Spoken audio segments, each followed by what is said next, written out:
Up on the workbench today is a Sony TC440 reel-to-reel auto reverse. I've seen this machine before. I did an alignment on it a while back, and apparently it went boom and started smoking. Now it no longer fast forwards and rewinds. Let's take a look at what the problem may be. Observe.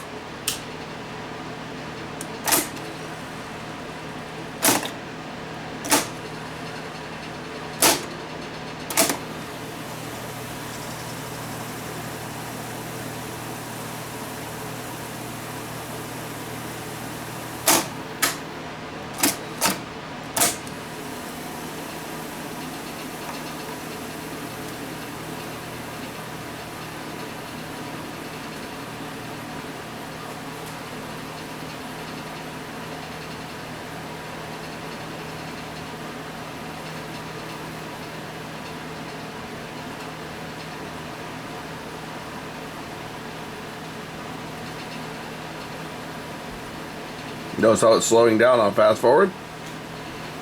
Shouldn't do that. Should go full speed like it does on rewind. Fast forward, it's got virtually no torque.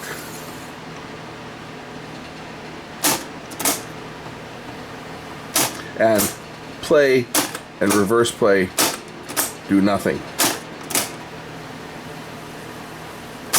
So we have a motor problem on this one. So I guess we'll be taking this thing apart to see what's causing the problem with the motor. This is a servo motor on this unit. As you can see, I've got the schematic here. And we're going to see if we can fix this thing. Make this thing work. This belongs to a client that did a lot of work on it themselves, recapped it and got into it and took the motor apart and lubricated it and so forth. I've had this unit before. I did a head calibration on it a while back and everything was fine. This is actually the one that had the bad pinch rollers that had been rebuilt, and they weren't rebuilt properly. The pinch rollers have since been changed again, and they are apparently correct now, but now this unit has developed another problem. Okay, to disassemble one of these units, we're going to pull off all the knobs, remove the 2 screws from here, and 2 more screws from down here. There's 2 screws on the top that get removed. I remove the head cover, and I got to remove these posts.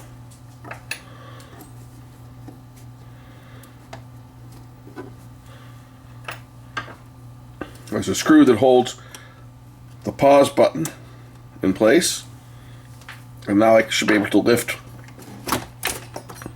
the pause button out and lift the front cover off. Okay, now I've got the chassis exposed. I actually have to remove the chassis from the wooden cabinet. To do that, I remove the screws that hold the feet on. Remove the 4 screws that hold the feet on. These go right into the chassis, and then I'm able to remove the chassis from the cabinet.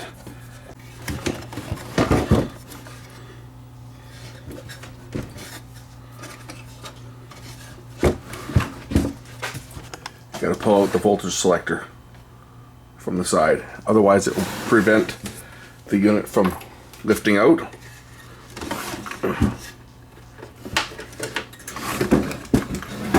Now you can lift the chassis out. This unit being an induction motor, they use these RC networks to control the torque and to create the rotating magnetic field. An induction motor, of course, has 2 coils. You've got one coil that's supplied directly from the main power, and you've got a secondary coil that goes through a capacitor that creates a phase shift that creates the rotating magnetic field required to make the motor spin. These 2 switches, S2 and S3, they control the direction by reversing the flow of current through the second coil through these capacitor networks. They have a resistor and a capacitor in series. And there's another one over here, CP407.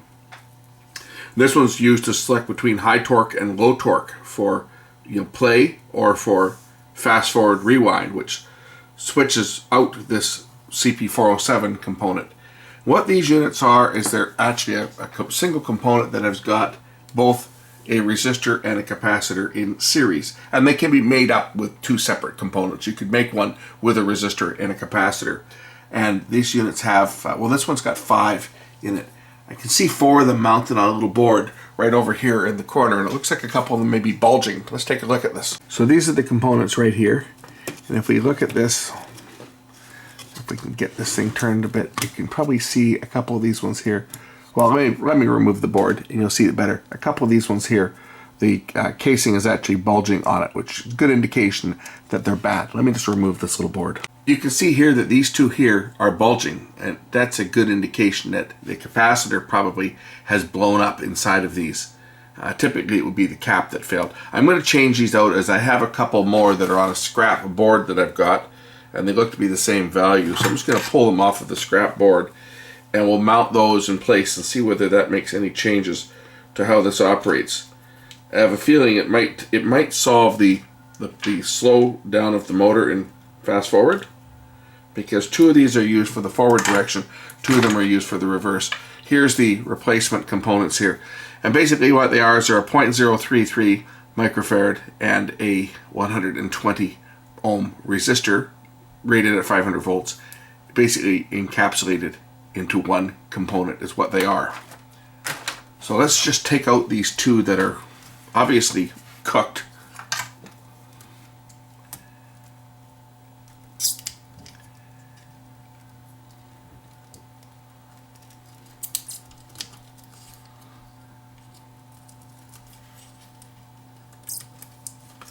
There's one cooked part.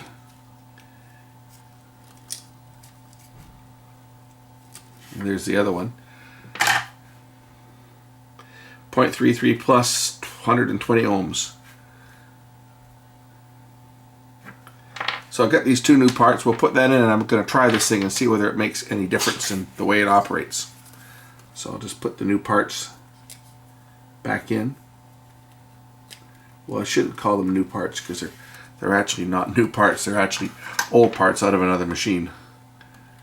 But the board, the donor board that they came from, 2 of the parts had already been robbed.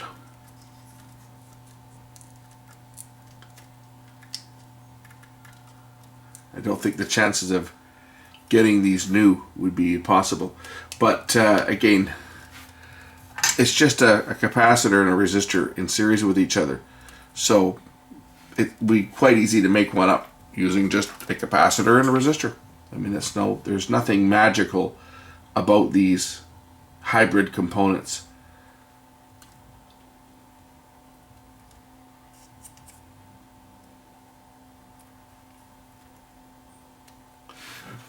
Okay, let's test and see whether it now goes into fast forward.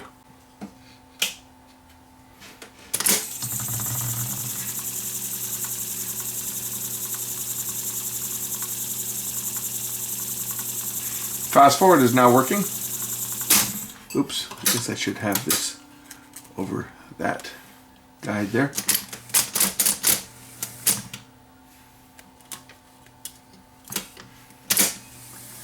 So fast forward works now. And rewind works. How about play and okay, motor's turning for play. It's just not going into play.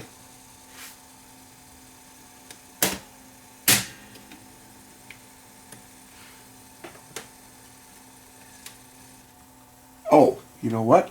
I do believe the belt is broke.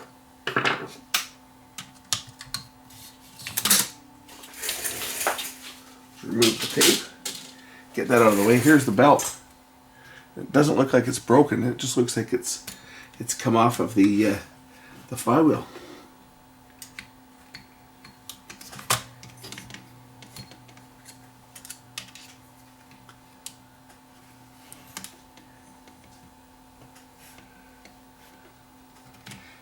It's come off the pulley on the top too. It goes around here, not here.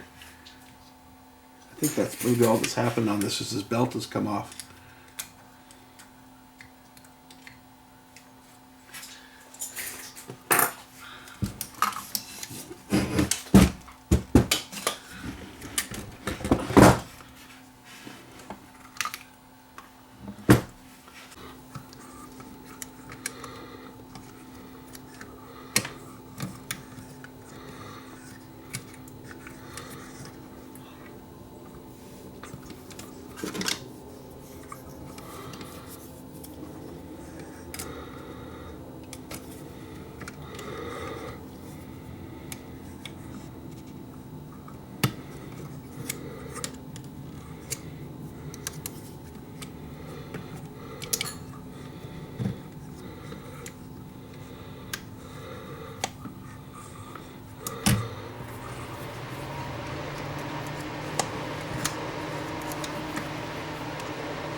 There. I do believe I have the belt threaded around onto the pulleys correctly now. Okay, I've got the tape threaded up. Did I dare? There, now it's working.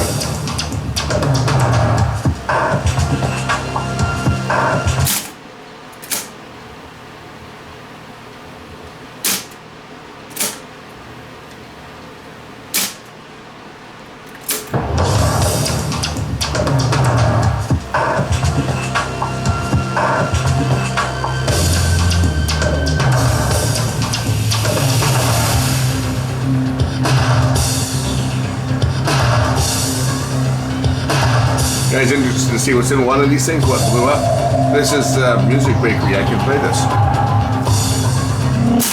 But let's pop this thing open and see what blew up in here.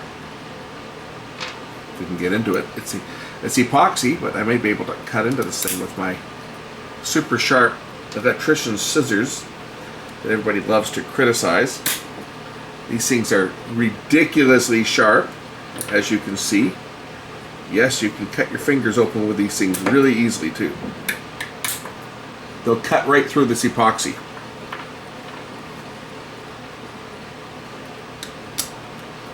No problem.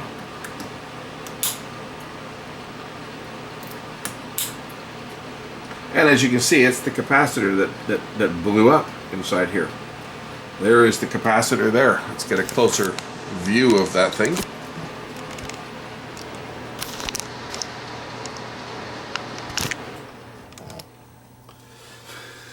But there's the capacitor there. See, anybody that doubts these things as to how sharp they are, these things are ridiculously sharp. And they'll cut through that epoxy like a hot knife through butter.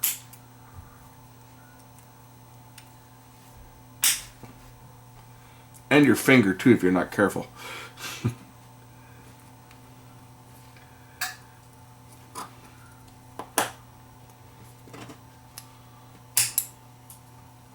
I used a little bit too much brute force, but you can see here was the remains of the resistor, complete with the color bands on there. Just a regular, ordinary resistor, nothing special. 120 ohms, I think it was. 120 ohms, yep. 120 ohms plus a 0.33 rated at 500 volts. There was the 0.33 cap there. The cap is what failed. It blew up and made the component fail, which stopped this motor from developing any torque in the forward direction.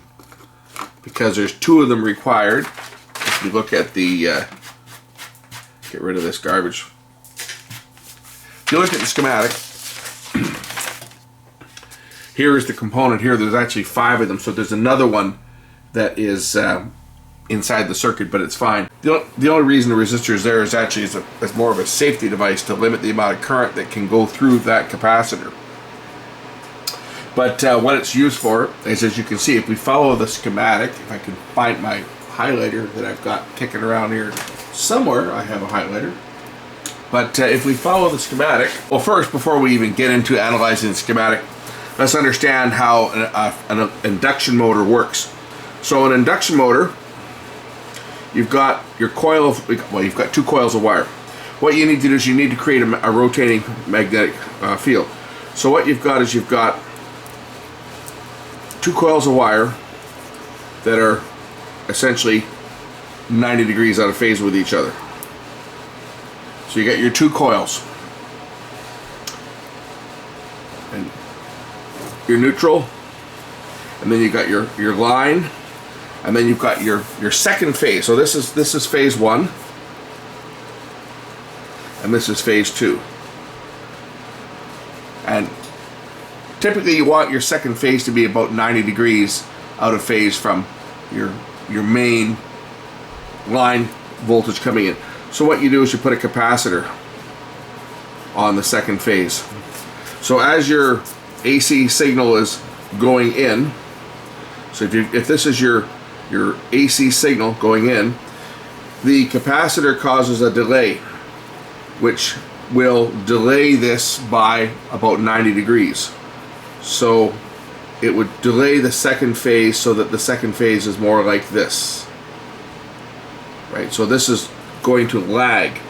So as your magnetic field rises and falls on the primary coil, on the first coil, the second coil, the second winding of your motor is going to be falling behind.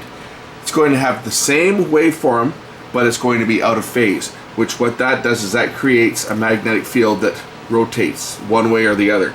How you reverse the direction of your motor is you would just reverse the two wires for the second phase or the second coil, and that would reverse your motor. On a three-phase motor, you've got connected together, and then this goes to phase 1, phase 2, and phase 3. Right, that's a three-phase motor, and your neutral would be. But on a three-phase motor, there'd be no current flowing through the neutral wire at all on a normal three-phase motor.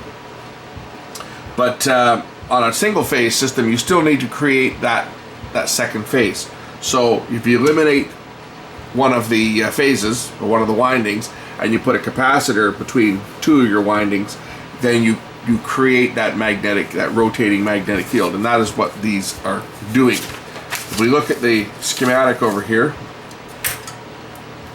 if we follow the AC coming in, so you've got AC comes in here.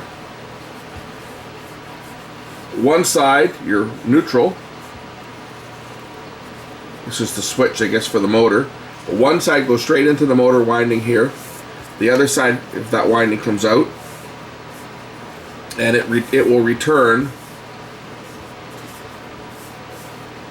via this wire here. That goes into the control for the speed control, and it also comes up through this winding here, another winding off the transformer. This is also connected directly to the transformer. So you got your different taps here. Here's one that comes up. It comes up here, comes up to this switch. Now in the play mode, it's going to go through this resistor capacitor LC network, and that will limit the amount of current on the primary phase so that the motor will run slower. When you kick it into fast forward, and also it's the speed of the motor is controlled through the servo circuit. As you notice, it's going through this resistor capacitor composite component, or hybrid component, I guess. But you've also got a second path that goes through this rectifier circuit and through the speed control transistor, because this is servo controlled. There's a frequency generator on the motor that picks up the speed of the motor, goes through a servo circuit to amplify it and come up with an error voltage. Q501 essentially operates as a variable resistor. So as the error voltage changes the resistance of Q501 between emitter and collector, that will increase or decrease the voltage flowing through D502 and D503, which then goes to the motor. Increase the voltage, the motor speeds up. Decrease the voltage, the motor slows down, so that you can maintain speed. And that's also for the 3 speeds. When you go into fast forward or rewind, this switch closes here, S404, which bypasses all this. This is now bypassed, and you've got full AC current through the winding of the motor, through the first winding of the motor. The second winding of the motor here is going through the other 4 of these, 2 for forward and 2 for reverse. And here's S402 and S403, and all they do is they reverse this second winding. You follow it in, right now it's in the reverse mode. So if we look at the way that the current flows through here, we've got our tap coming off here from our main source. This is our main capacitor, a 1.5 microfarad capacitor here, C406. That's an electrolytic oil-filled cap. This is what's generating our phase shift. And that will flow down through here. If this switch is in the position it's in, it'll go through the motor coil, come back out, and go back down directly. If you switch directions on the motor to the forward direction, now it has to come down. It has to come down this way. It's now going to go through the motor in this direction as well. Instead of going through this way, it is now going to go through the coil the other way, return back through this network, and return back. That's how they are reversing the motor on these tape decks. One thing that should be noted is all these induction motor type reel-to-reel decks, like the Akai's, for example, that have auto reverse, like my GX260, they use the same type of system as this, but Akai did not go to these hybrid modules, these custom resistor capacitor network modules. What Akai did was they had a conventional Mylar cap and a resistor in series with each other, mounted on a little circuit board. Sony, I think, did this for no other reason to make you have to go back and buy the part from Sony. And these are parts that do fail. And generally when they fail in pairs, by the way.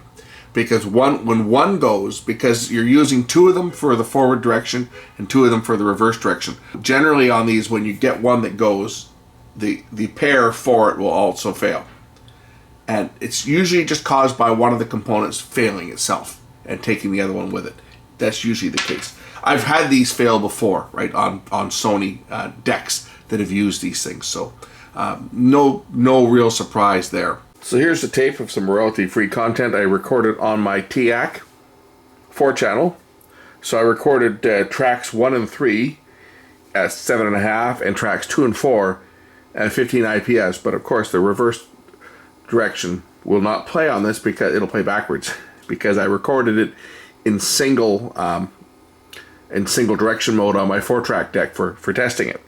So I can play on a normal deck in the forward direction. I can play the 7.5 track.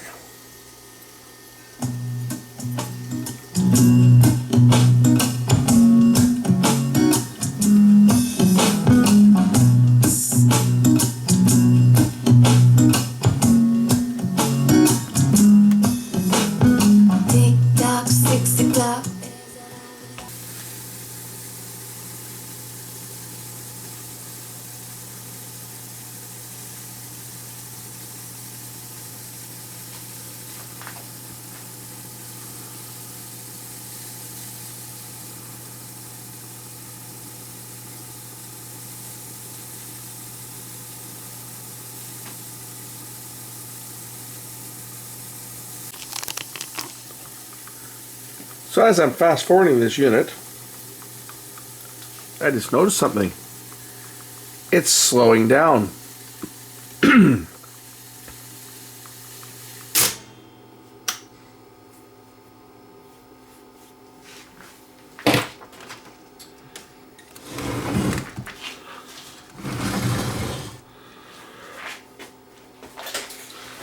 Could it have blown that part again?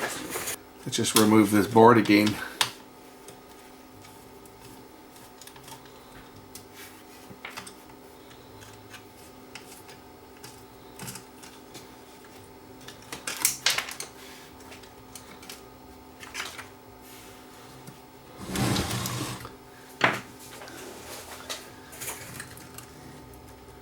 Now the two I replaced were the two on the end here. Oh, Houston, we have a serious problem here.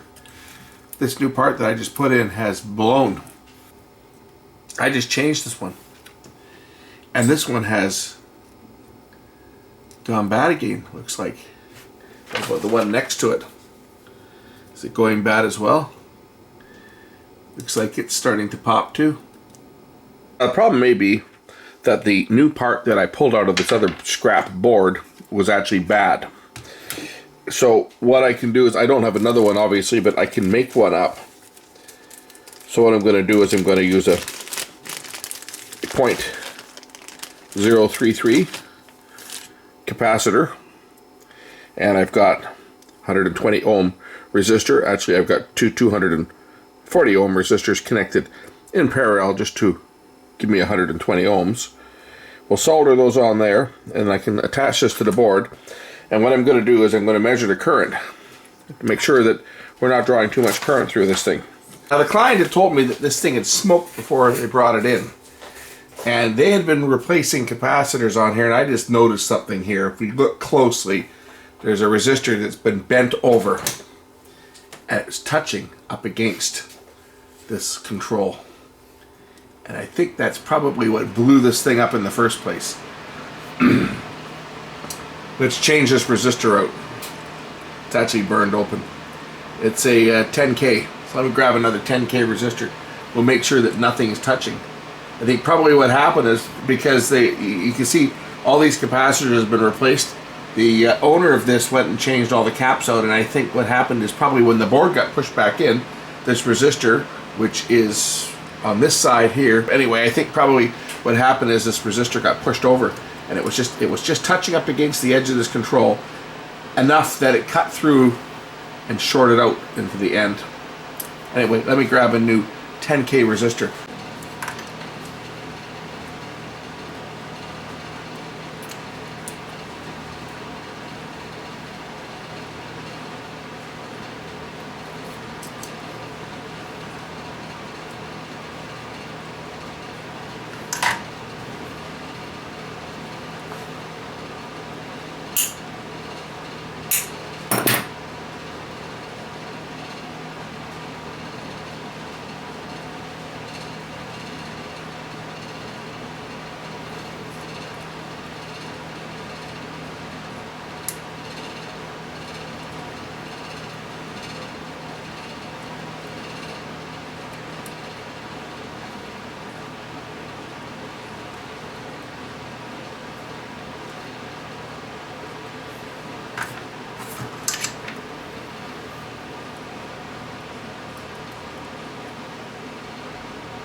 Okay, let's test and see whether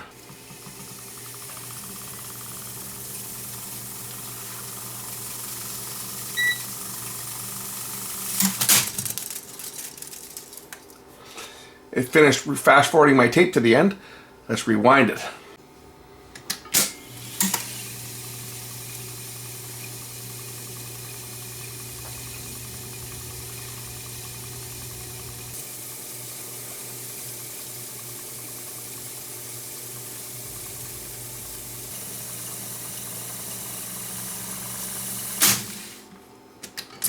We'll go the other way, make sure it fast forwards all the way through without blowing anything up.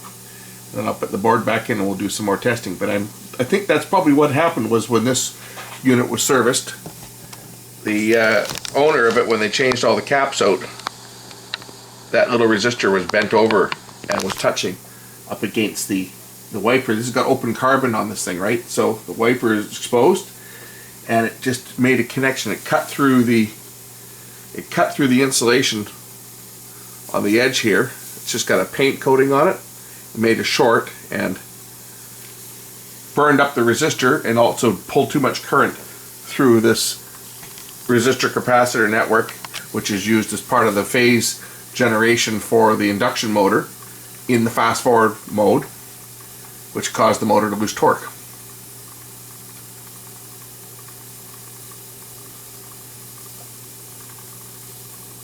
As you can see, I'm not registering any current in AC mode. It would be AC, it would not be DC. But there's nothing. There's no current measuring here at all. But if I were to unplug one of these, this motor would slow down to a stop. So we're almost at the end of the tape here. I'm going to rewind it again, and then we'll remount the board. So in the end, I've got my two capacitors here. I've done both of them because both of them would have been stressed. So I've changed both of the caps again. Capacitor with a resistor in series. I've just gone two because I only had quarter watt resistors. I wanted to have half a watt of dissipation, so I went with 240 ohm in parallel, which gives me 120. So there's one in series there, tied down to the board, and here's the other one in series here. And there's a space left so that there's no chance of shorting out between anything here. There is a space left between the components. So now I'm going to remount this board, and we'll make sure that nothing gets bent or damaged when the board is mounted.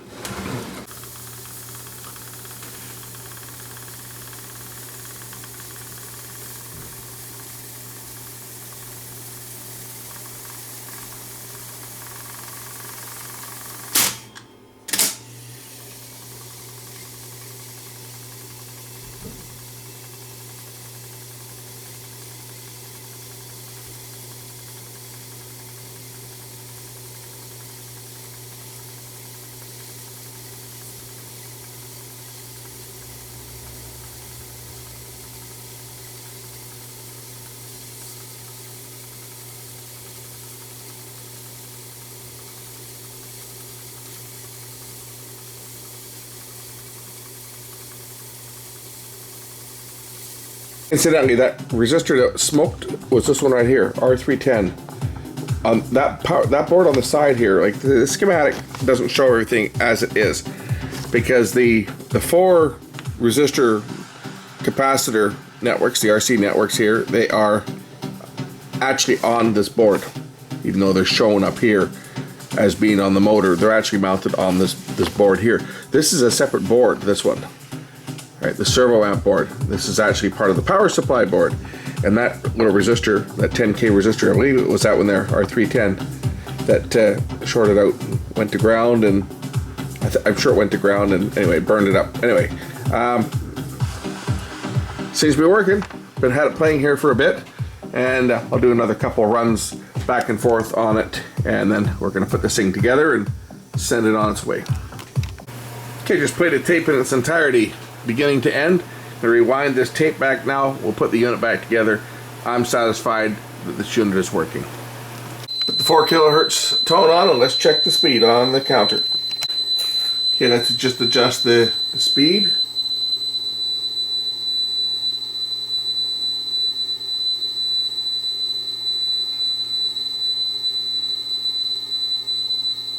Four kilohertz. Should be 2 kilohertz.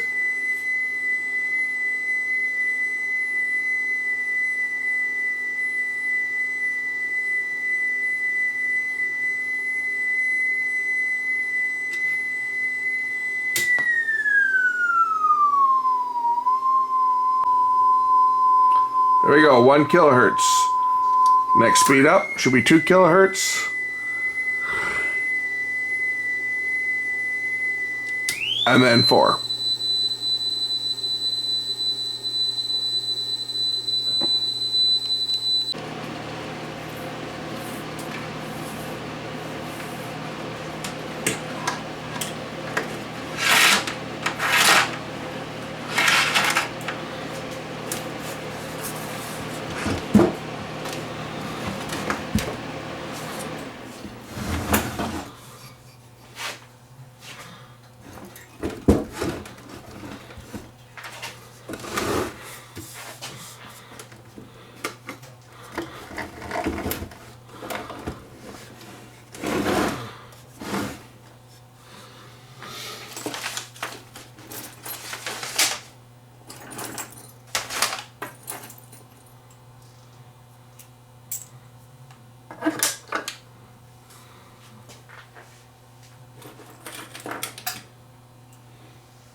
And there was one knob missing when it arrived.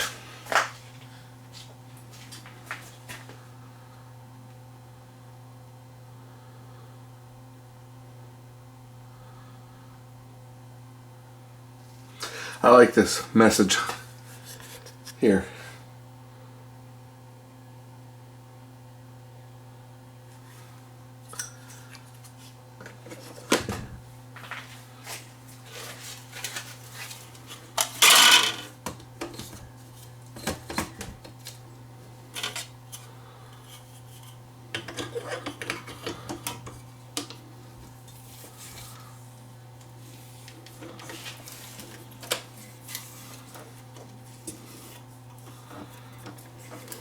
One last test after assembly.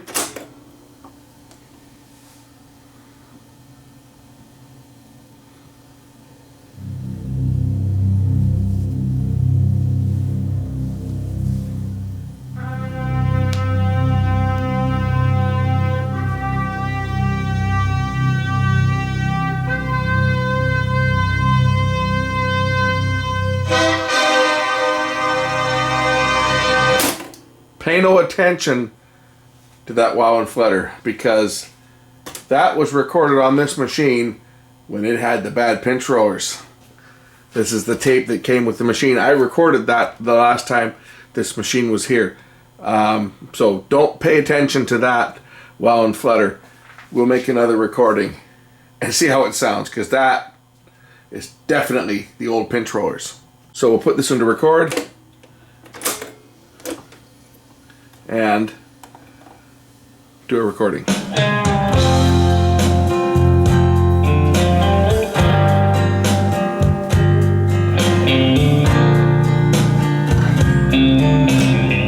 There's playback.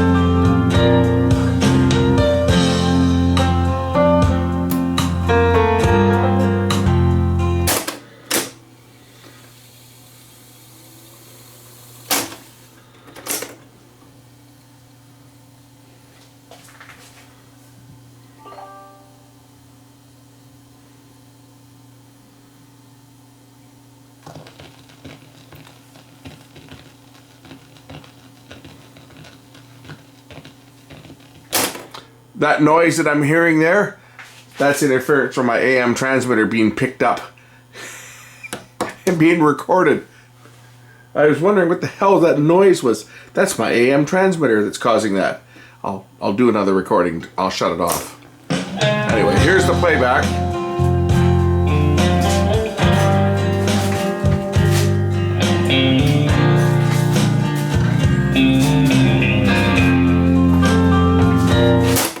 We'll rewind it back, and I'll record over this part where that interference started. So there's where it started there. So we'll start it up here. I'll do the same song. Okay, so I'll go to record. Over here, record.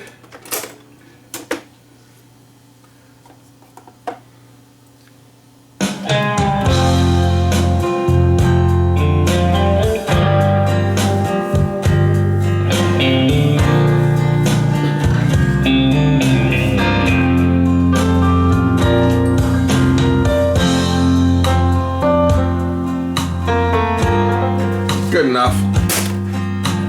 Okay. Shouldn't hear any interference now at the beginning of it. I was wondering what the heck was that noise. That noise was my transmitter. Now it's quiet.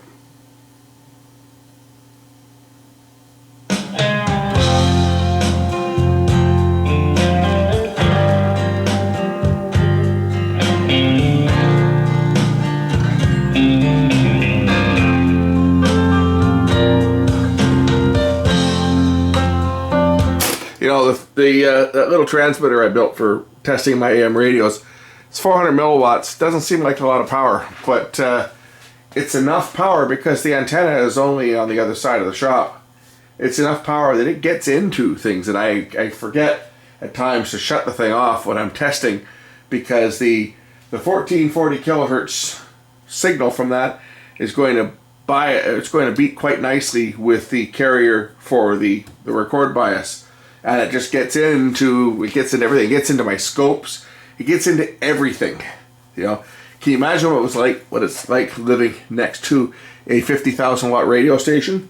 Well, about 30 years ago, I had to deal with interference. I think I've talked about this before, but the local radio station 1040 AM, which if you're from the Vancouver area, you'll know that that station. It's now a sports station, but back when they went on the air, they were actually a CQAM stereo AM music station. And I actually was in the transmitter. It was located in a barn on a farm on a 104th at Highway 10. The transmitter's still there. It's just on the other side of the highway now. It's located also still on 104th, but it's located between Highway 10 and Highway 99 if you're in the Vancouver area. But it used to be on the other side of Highway 10 in the backyard of a farm. And the people that lived in the farmhouse had nothing but interference from that. I mean, the music was coming over everything in the house. The water tank was resonating to the beat of the music. The dishwasher, the rack in the dishwasher was resonating to the beat of the music. And every piece of electronics had music playing out of it 24/7. It was horrible. But the owners of the property who owned the farm, they signed a 20-year lease or something with the radio station and allowed them to put the towers on their property and put the transmitter inside their garage. And I actually have some pictures of that transmitter somewhere.